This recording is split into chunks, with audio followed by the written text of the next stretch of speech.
Hey, welcome back to the Healthy Returns Podcast. I am your host, Sharon Polsky, and today we have Andrew Fedino, and he is from New U Clinic, and we are going to be talking about building muscle for longevity. And building muscle for longevity is for both men and women.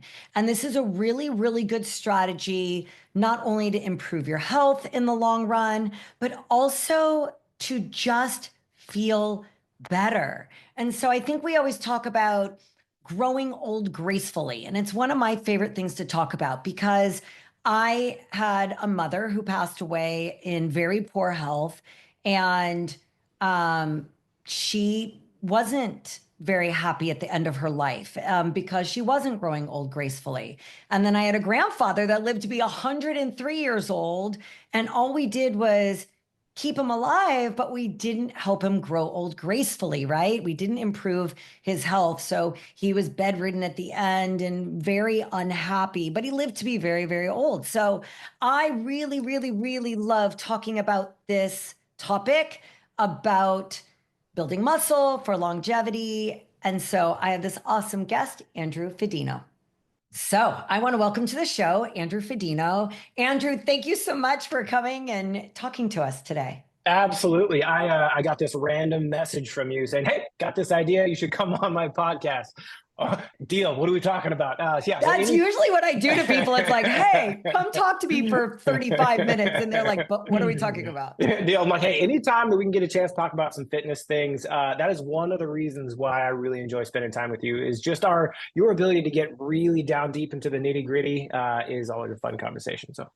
And that is exactly what this podcast is about, is getting into that nitty gritty, not only from a patient or client or member perspective, but also from a business perspective. Like, how do we grow our businesses by using these really important philosophies? So yeah, that's my love language. Okay, so Andrew, tell us who you are, what you're about, what your background is. Fantastic. So I am Andrew Fedino.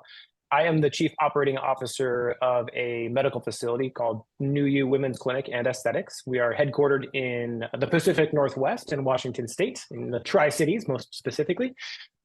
We have a couple locations at this moment, and funny enough, we are in a massive growth phase at the moment. We are just getting into the franchising portion of our corporation. So, hey, soon to come, you can have a New U by you. So we're going through the process right now of doing that.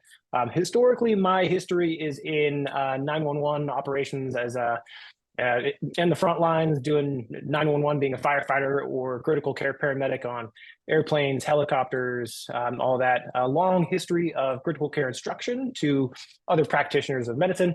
And then most uniquely, a long history in bodybuilding. So I'm a two-time overall men's physique champion of the state of Alaska, state of Oregon, and the unique combination between actually lifting weights for once in my life, right? And then combining that with physiology and anatomy and how that all works is a really fun combination. And I have all of that to thank to my beautiful wife as well, who shares the exact same history. So our dinner conversations, which is really rare, but we're seeing more of it, which makes me so happy that fitness and longevity practices and healthcare is starting to finally merge. And I know the pandemic was hard on a lot of us, not me.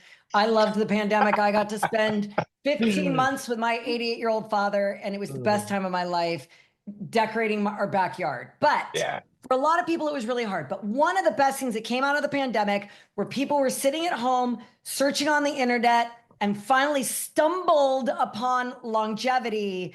And it finally brought this idea of healthcare and advocating for yourself with the health and wellness and fitness industry. And now we're all starting to come together. So that's actually one of my favorite parts about what's happening today in all of our industries. Awesome. Yeah. You should see dinners at my house. Not only are they amazingly nutritious, it's my wife and I chatting about all sorts of fun physiology and it's fitness, and it's a very unique combination. And our wonderful daughter gets the joy of living in a very unique household.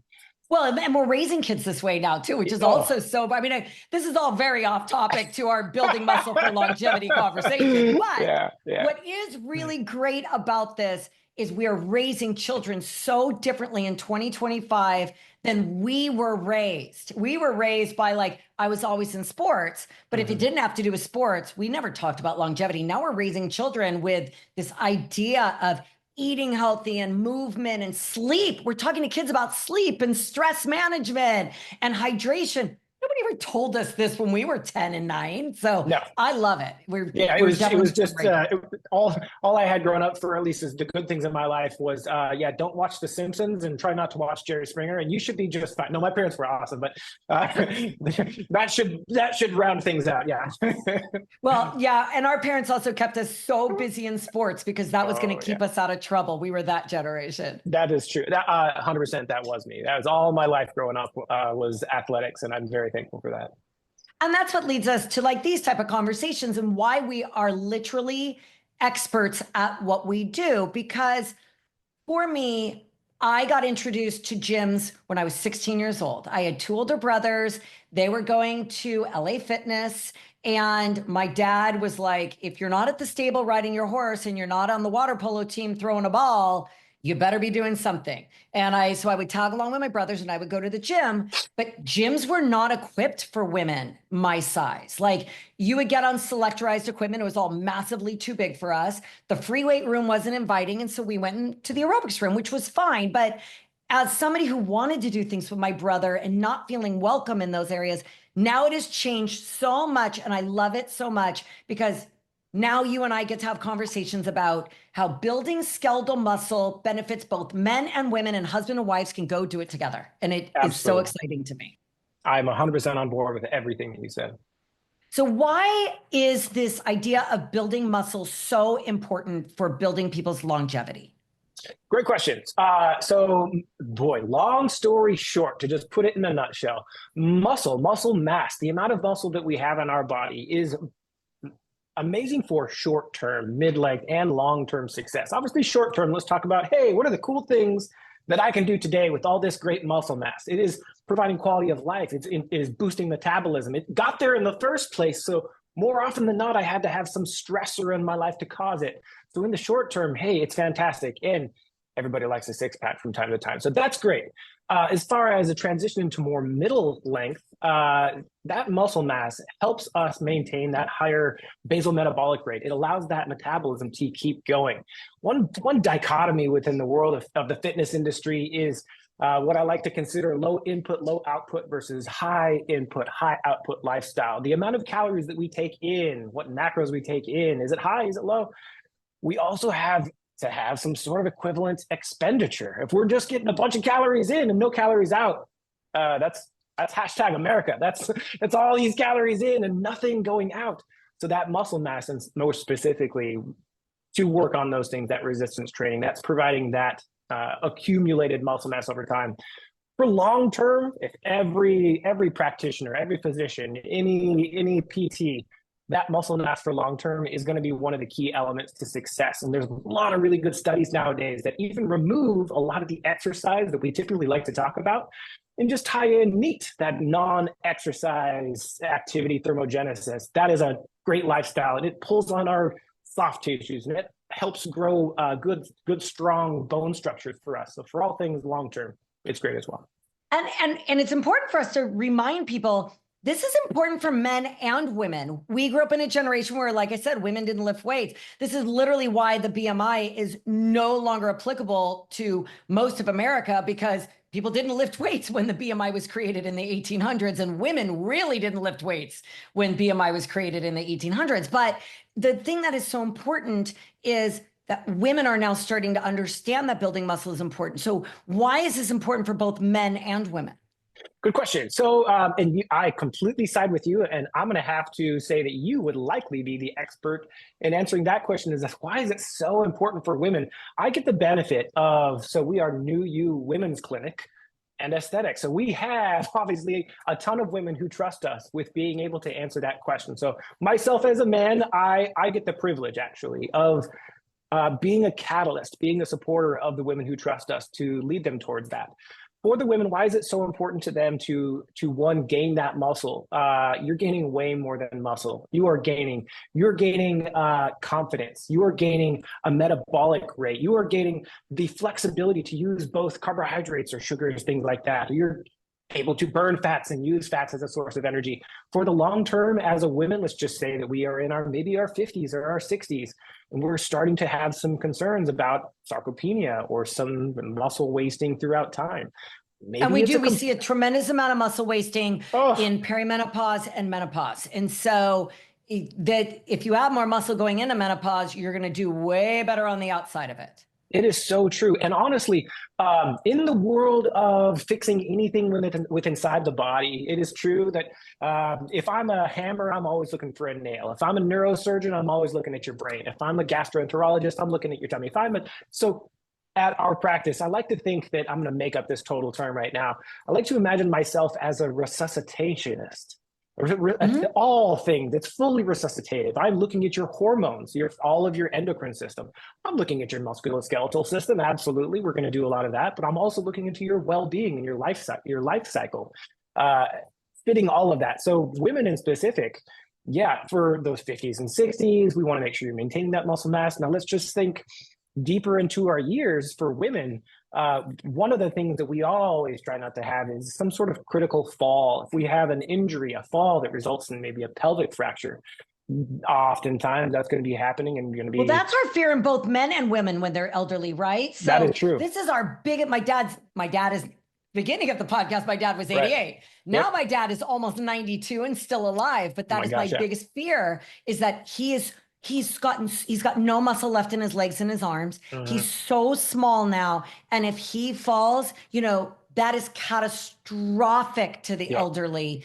They may be in a wheelchair the rest of their life. It's catastrophic. So I wish my dad was a basketball guy. He wanted to play basketball. He didn't want to lift weights. And I wish he would have, because now at 91, he's losing so much muscle. So it's happening to all of our elderly. It is true. One of the things we go to our primary care physician a lot of the times, an answer that I hear from my patients will be, well, that's just the process of aging gracefully. Your hormones have now fallen off. You don't have a libido anymore. You're sarcopenic. You have some disease processes, and that's just the natural process of aging. And that's not that I disagree with the fact that it's a natural process. It doesn't have to be the natural process. That's my issue. Yes. And so I yell at doctors about this all the time because they say that to my dad. And I say, but it doesn't have to be. But the average, I'm like, oh no, we're not average. Polskys are not average. And so he'll say, oh, I said, I don't want to be average. I want to be optimal. Yes. And so that is the issue. Do you want to be average, or do you want to be, I definitely don't want to be an average American. And I don't want to be an average human. I want to be optimal, always. Optimal human. And so that's where I love it when people say, oh, for your age, your blood work looks great. I don't want my blood work to look great for my age. I want my blood work to be optimal. And these are the things that we aren't talking about. 100% correct. I'm not sure if you opened up my body, you took a scalpel and opened me up, you would not find a textbook inside of there. You're going to find a human with actual blood and actual being. And I totally agree. I want to be optimized. Yeah. And also, I mean, really, we all run the risk of disease, especially as we age. And we run the risk of heart disease, fatty liver disease, type 2 diabetes. We now are calling dementia type 3 diabetes. We know a lot of these things are caused by insulin resistance. And what's one of the best ways to combat insulin resistance? Increasing muscle mass, increasing metabolic function, which starts with picking up a weight. Doesn't have to be a lot of weight, but picking up a weight. So how do you frame that for your patients when you really talk about this, reducing the risk of disease by helping them build skeletal muscle mass? Good question. Oftentimes, I believe, I'm just going to say for the general public, the general American public who may or may not have walked into my clinical practice. Let's just imagine any given person. The amount of want with inside their soul, the amount of want with inside their brain to actually go to the gym, which sure is a different place. It's a place they're not familiar with. It's uncomfortable. And honestly, the uncomfortability may or may not be a contributing factor of why they kind of got in this body habits in the first place. So how do I bring it up to my patients? I oftentimes find that the outcome of doing a tangible and effective thing that they might be more comfortable with, outside of the world of exercise, maybe it's just in some hormone management, maybe it's in a little bit of intermittent fasting or some time restricted eating, those types of things. And things that they can control. Yes. Give them something they can control, and then Yes. they build confidence, which allows them to then, okay, I'm going to go for a walk and grab 5-pound weights, and I'm going to go for a walk and throw a book in a backpack. Or Yep. That's a great idea, is to give them something they can control first. Absolutely, absolutely. And with that, they can gain some traction, and they can gain some trust with my recommendations. And oftentimes I find that getting that traction and developing that trust allows them to seek the confidence that they have to be able to make other positive changes. And you know what, funny enough, oftentimes they make those positive changes without even my prompting. They'll just, good things bring good things. We always say that you're the average of your 5 tightest friends, or whatever that statement is. Yeah, your 5 best habits. Yeah, I totally agree. Yeah, you will find. They also say if you roll in the dirt with pigs long enough, you become a pig. So it works both ways. It does work both ways. Absolutely. If I can lead people towards a tangible and traction-filled lifestyle that is, medically managed towards the beginning, but I like to imagine that they can then graduate from the necessity to have a medical practitioner with them, and they can then be educated and empowered in making successful decisions for the remainder of their healthy life. And do you use, I know you do eVolt scans, you do your BIA scans, you use it for all of your patients, not just weight loss patients. And do you really just use technology and data to help them get a better picture of what's happening inside? Absolutely, absolutely. And we call it's precisional medicine. And I'm a huge fan of, yes, you got to study, you got to go to school, you got to learn all these things, and you have to use your best judgment. But if there is a tool that I can use, whether it be for genetic testing, whether it's a CT scan, whether it's an MRI, X-ray, I don't care what it is.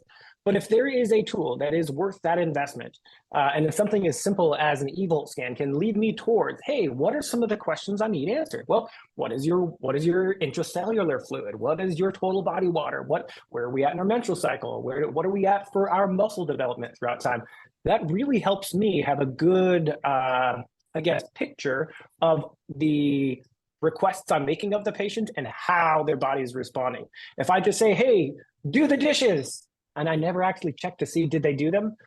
How good of a job did I do cleaning my kitchen? I just made a request without any follow-up. And so it's important. Yeah, so it allows you to figure out who's complying, who isn't complying. It allows you to pivot too. So if I have a client that I say, I use GLP-1s as the example because it's being talked about everywhere these days. But if I have a GLP-1 client and they're losing body fat, but I start to see that muscle coming down, I know on a GLP-1, I can lose body fat and gain muscle. It's like one of the first times again, but they got to do something in order to do that. So if I'm not seeing that, what I'm asking them to do is not fitting their lifestyle because I'm asking for too much. It allows me to pivot and coach in a way that is more accessible for this client. But had I not done that scan and just said, hey, are you lifting weights? They're going to go, yes, no, maybe, when I have time. But once I do the scan, they know that I'm going to hold them accountable. So I don't even have to actually do the scan. I have to do the scan, but while they're on the scan, I'll be like, I haven't been lifting weights. It just doesn't fit with my lifestyle.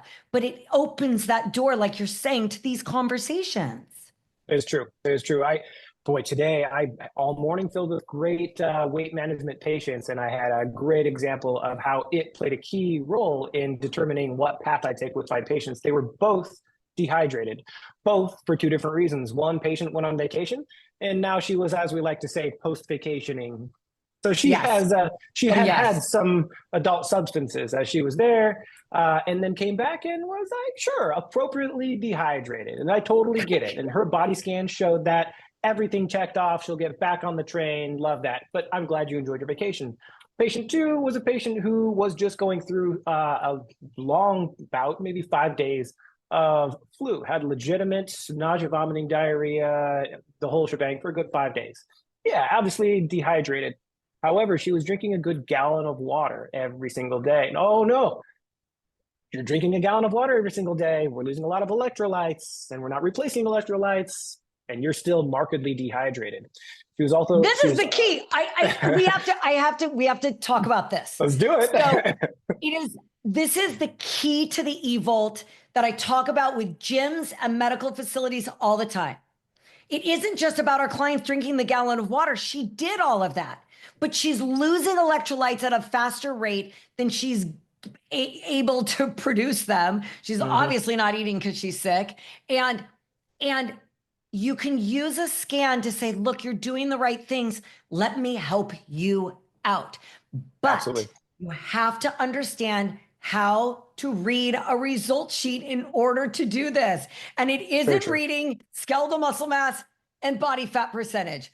Your client can read those two things on their own. They do not need us, but they need us for situations like this. That is a great example. Perfect example. I find the missing element from a clinical perspective for any of us owners out there who have an eVolt 360. Number one, great scanner. Two, the missing element isn't the fact that you have it, it's that you have it and aren't using it as deep as the opportunity is that is posed to you.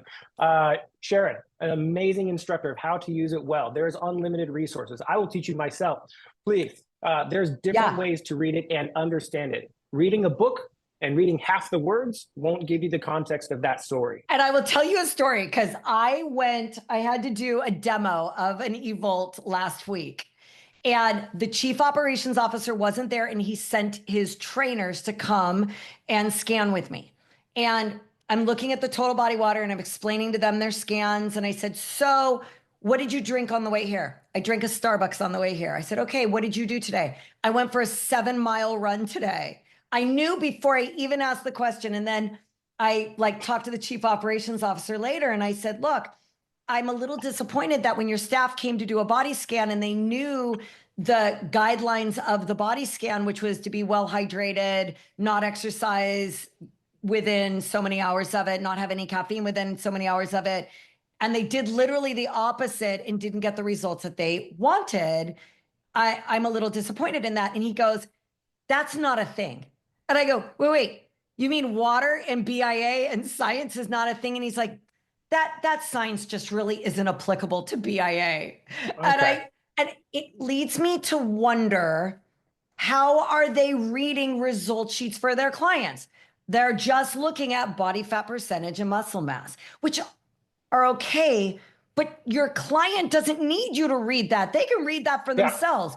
We give you 30 different elements of a BIA scan so you can be the expert in the room. So you get to provide your patients, your clients, your members with something they cannot do themselves. Otherwise, just stick a scanner in your lobby and walk away. You'd save money on staffing it. Yeah, no, if it were to be true that water doesn't play an effect, a really good test I like to do, here's a pair of scissors. Go ahead and put this in the outlet.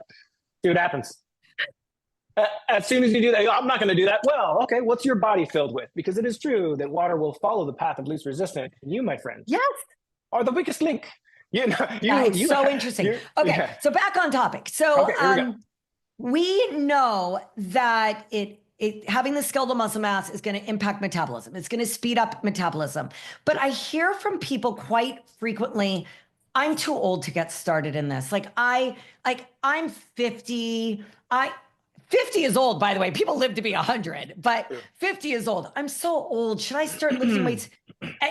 Do you guys run into that too with people that are like, I've never worked out a day in my life. Like, how do I get started? Am I too old to get started? Absolutely. And I believe that I'm going to paraphrase what I feel that they're saying, which number one, the most important person in that whole conversation is that patient. And I wholeheartedly believe that what they say is true to them. And I want to understand that better.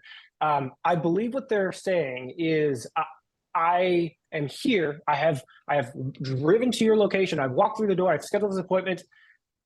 What do I do from here? It's new things and I'm uncomfortable. And I'm scared. The missing element. They're scared. They're very scared. The missing element is passion and support and to know that they're not alone. We are here and I am your teammate. From what I know, the things that I can do, consider me your teammate and I respect you for being here. And whether that's medical or gym or personal trainer or private boutique fitness, you got to be in their corner with them no matter what. You must. Imagine we're here and we're checking out at the grocery store and we look across the aisle there and we see all those magazines that say top 10 ways to get shredded for this summer, right? So we see that and we pick it up and we read it and yeah, legit, there's amazing industry leading recommendations. I mean, But do you who remember actually, Oxygen Magazine? They gave you a workout every week. It was there it absolutely is. amazing. And But only bodybuilders and fitness professionals actually used these exercises, but it was available to everybody. But it's true. it's so intimidating to walk into a gym. You've never walked into a gym. I always tell people, you're not going to get hurt watching a YouTube video with 5-pound weights. Do it True. in your living room until you feel comfortable with each little baby step to get you there. Oh, totally. Ooh, I like this is a coined phrase in industry. Feel free to use this phrase. I coined it. Called an exercise snack. You're at home. You're just a little bit of exercise. It's not a full workout. You didn't need to put on Lululemon. You didn't need to go all the way down to the gym. You didn't need to be all pretty or feel intimidated. It's an exercise snack. You can do it in your shower, except it's a little slippery. Just do it somewhere that's safe. And I think that's what's so important because our goal is to become independent when we age, right? None of us want to live in a home. I said this during my intro, you didn't hear it. My grandfather lived to be 103, but the last 20 years of his life, he had no quality of life. He had quantity of life, but no quality of life. I want people to grow old gracefully. You said that earlier too, which I've been saying that for years. The only way we can create independence as we age is actually by becoming stronger. True.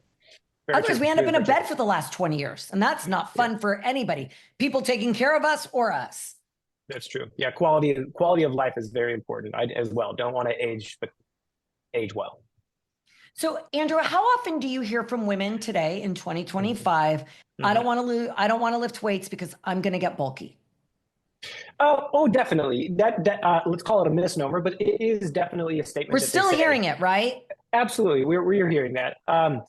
When it all comes down to it, it's a legitimate fear. One of the things I always try not to do is put on my academic hat and say something like this. Say, you know what, that's just not going to happen, and that's something you heard. Because by the way, it does happen to some women. So I never say anything anybody could call me a liar for, because I do know high testosterone women that they pick up a weight and they look like a Lego. I pick up a weight and I look like a Lego. I can put muscle on in my midsection like nobody's business. In a second. Yeah, not my bum. I would love to, but that's what my lower body is designed to carry around my upper body. That is pretty much what it does. No, yeah. You got it. Yeah, so I hear it too from women to this day but I agree with you. I never say anything that I could be called out on for lying, because they will be the exception to the rule when I say it. So what do you say to those women to really try to shift those gears? Absolutely. So I validate their feelings and what they're saying and say, yeah, absolutely, that can happen. With that being said, of the women who we have seen who are that big bulky type of women, that, oh my gosh, number one, high five to them, but that takes years and years and years of commitment for the average well-developed large. Do you ever relate it back to bodybuilding? Like, when I was a bodybuilder, I wish I could have built calves or shoulders in 1 year. And that's with perfect diet and perfect exercise. True. Yeah, I oftentimes relate things back to bodybuilding and tell my patients, hey, I don't want you to live that life. I lived that life for a long time. And if that's something they want to do, absolutely, I'm going to be in your corner, but it's going to be me and you. We're going to get this thing done. And I'm going to have to talk to you daily. We're going to have to do check-ins weekly. At the least, I need to see you. But back to your question, yeah, they don't want to get big and bulky. They want to feel great in their skin. They want to feel feminine. Yes. And they want to look good in clothes too. They want good in clothes. Now my clients don't really care about looking good naked. They used to. Now they want to look good in clothes. And so I think that's why they don't want to get bulky, is because they don't look as cute in their dresses. And so I do think that does, like, aesthetics does play a part in women's confidence. It's true. For a female and for a male, having that muscle mass as we lose body fat, our body composition, perfect place to talk about it. Losing body fat and keeping muscle mass is a great way to look good. A female with muscle mass that is well hydrated mass, sufficient mass for her frame. that is very feminine. It provides actually more curvature. If you want an hourglass, hey, the top side of that hourglass is deltoids, is lats. You have to have that. You can't I just say have it all the time. If you want pretty Oh, arms, you better have pretty shoulders. this Like is your true. You can't. shoulders are the key to having really pretty arms if you're a woman. And they've started, my ladies have really started to understand that and embrace it, but we talk about it a lot. Pretty arms, pretty shoulders. And we drill shoulders every single day in my classes because of it. Absolutely, absolutely. So that full hourglass is important. You don't want snake butt syndrome. Just you want Yeah. all things rounded. And honestly, the easy part, muscle hydration. Hey, if you want to put some good muscle mass on, let's start with just hydration. Yeah. And I will say on the muscle and body fat thing, I'm so happy you brought that up because when people first start on a weight loss journey and we stick them in the weight room, they will gain weight in muscle faster than they're losing body fat. And so they will appear a little bit bulkier, but because the muscle is building, they are more metabolic, they start losing the body fat. That process takes about 90 days at the and that's if they're eating perfectly, working out, everything. This is why it's so important to monitor their progress every 30 days because I have to show them that. Because if they look in the mirror after 30 days and they look bigger and they look bulkier and they stand on a scale and they weigh 5 pounds more, I'm done. I'm done in the water. And so that's one of the reasons why, for me, monitoring progress every 30 days is so important. I know you're really big on monitoring progress. Assessment is the key to any area of medicine. If you just say, "Hey, you have a headache. Here's some aspirin. Bye," that's a complete disservice. That is a horrible job as a practitioner of medicine. I need to have that assessment and do a really good job at that assessment. And the scan. And The I scan must is a say, huge like part of that. something like a BIA scan is it's not invasive. I don't have to pull blood work on anybody. I mean, Yeah, it really is so simple it it takes is. literally 2 minutes to do a body scan. It's true. You And don't have to honestly, take your clothes off. even from a business perspective, if we just shift into a business Yeah. perspective, hey, a capital expenditure is a thing. I got to buy this whole new thing. Evolt does it different. Hey, you don't pay for it all up front. It's a subscription thing until you guys change your business model. Hey, but it's going to be good. It's just your little payment here once a month. It all works out. So from a business perspective, honestly, it's a no brainer. I've been having body scans in my office for a long time, and I'm Yeah. thankful to have the Evolt 360 for sure. Yeah, and there's so many different ways to monetize it too. I mean, the more you use it, the more you can monetize it. So I always say this to people. I don't believe in charging for scans. To your Agree. point, assessment is the key to success for my clients. I don't believe in charging for scans. I say this very, very openly. What are you going to make? $25 a scan, but that's a barrier to the person doing a scan. So, Mhm. because they don't want to spend the $25. But if I scan every single patient, every single member, every single client I have an opportunity to sell them supplements. I have an opportunity to sell them a nutrition plan, which I know you write some outstanding nutrition plans and you integrate intermittent fasting with it. So I can write that for them. Had I not scanned them and shown them the benefit of me doing these things, I don't get the opportunity to write that. I have the opportunity to sell them small group training or personal training.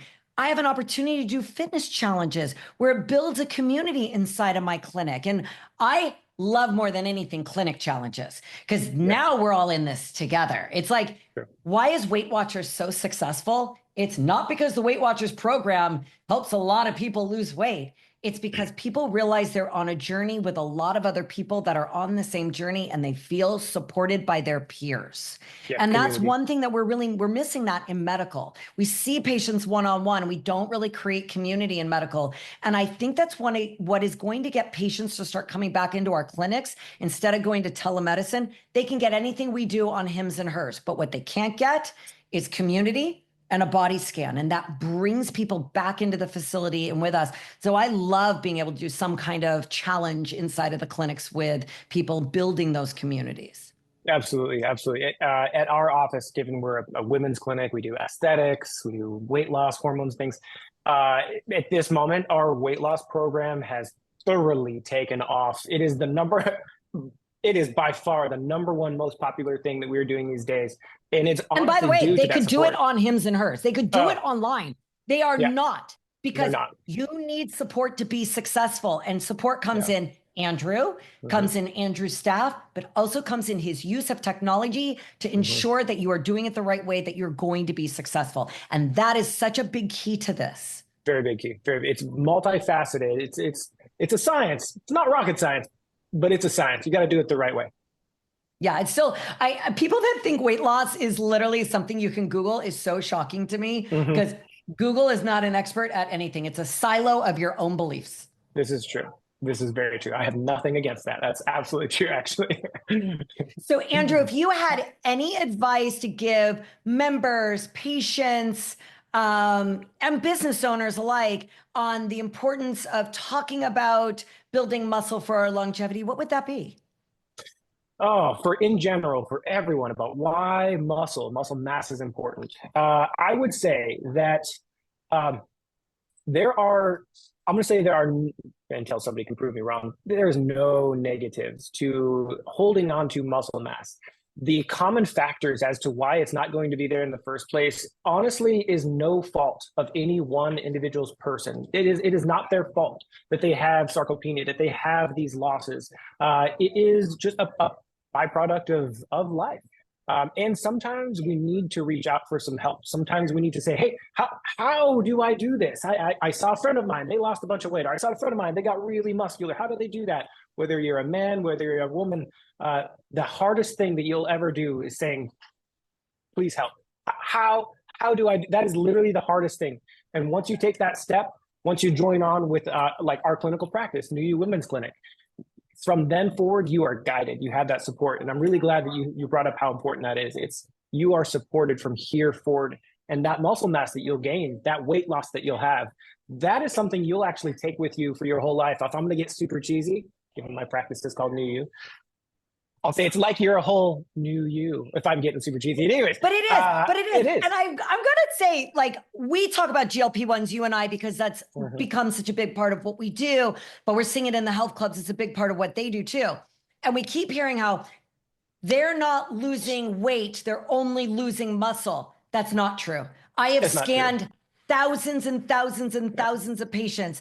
They are losing a tremendous amount of body fat, and I can prove they are actually never dropping below optimal, but they've lowered the risk of heart disease and all these other diseases. But what I will say is that they had muscle mass to begin with. And that is why these weight loss clients are so successful, because yes, they're going to lose some muscle, but they had some muscle to begin with. And so they were really, really becoming successful, and they're keeping it off. And it is so fascinating to watch. But they definitely we need to monitor their progress, and they need coaching and support. Absolutely. It is a predominant goal of mine.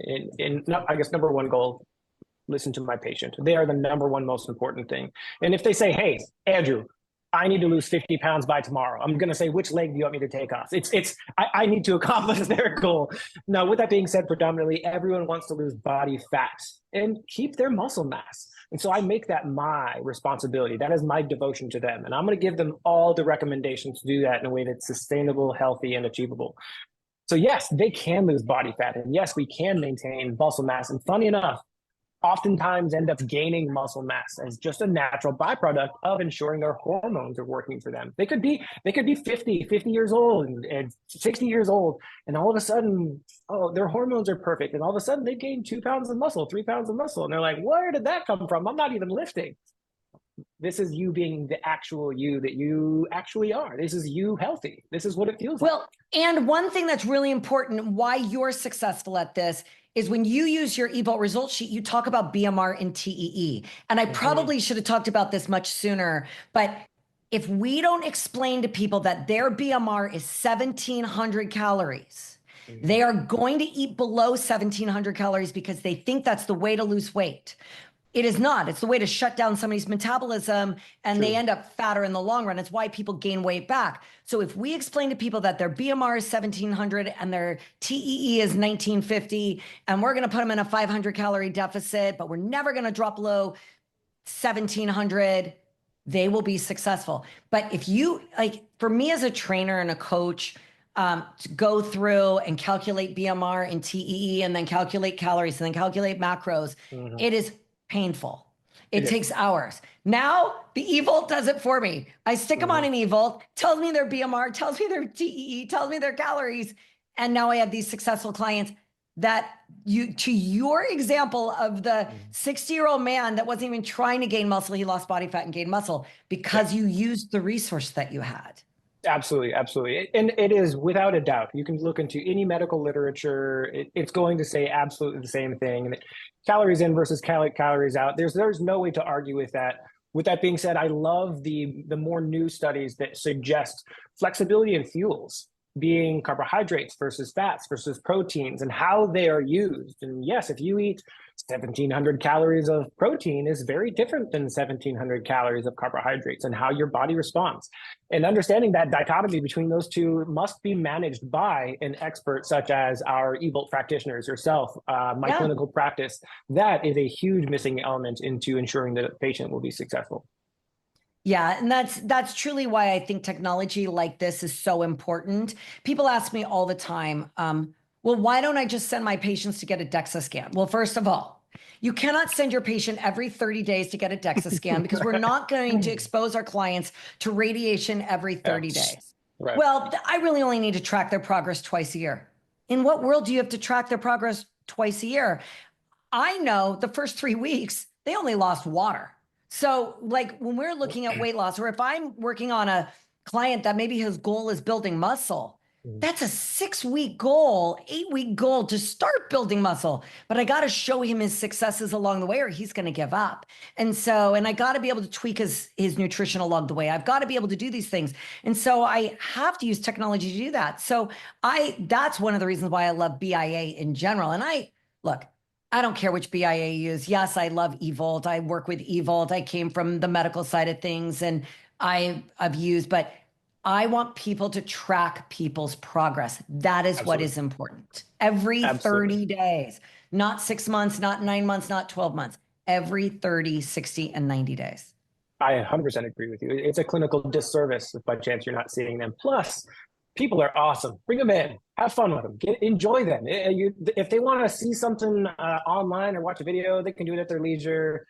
They're there to see you. They're paying to see you. They want your expertise. Take that as a privilege. You're there to help them. But also, even if you're a telemedicine provider or maybe you're an online personal trainer or coach, get a machine, get an eVolt, and have them come in once a month. It is amazing. I do a lot of work in telemedicine now with GLP-1s. When I have a patient come in to scan, they look so much better in person than they ever do on video. And I'm shocked by their progress. And I get progress photos from them. But nothing is like an eVolt scan and seeing them in person. So even my telemedicine clients, they come in every 60 days for an eVolt scan. And my online personal training nutrition clients come in every 30 days or 60 days for an eVolt scan, just so I can see them and connect. And that makes them very loyal to you as well. Yep, can't go wrong with that. Can't go wrong with that. No. Well, Andrew, I want to thank you so much for joining me for our podcast. Absolutely. And we will be in touch soon. Thank you so much. Absolutely. Thank you for having me. So that was the amazing Andrew Fedino from New U Women's. And I want to just thank everybody for tuning in to the Healthy Returns podcast. Better health, better business, unlocking the potential of body composition. I am Sharon Polsky, your host from eVolt 360. And if you want more information about eVolt, you can visit our website at www.evolt360.com. And if you want to see more episodes just like this one, please subscribe and like so you don't miss out on anything we have coming up. Thank you so much for tuning in. Ciao for now.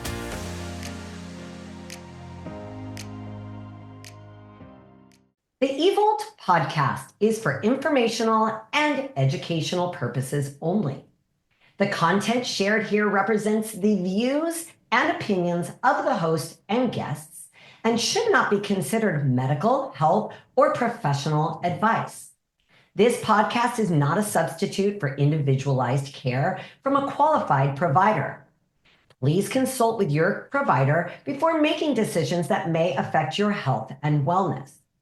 Any statements about treatments, health protocols, or medications discussed are based on personal experience or professional expertise and may not be suitable for everyone.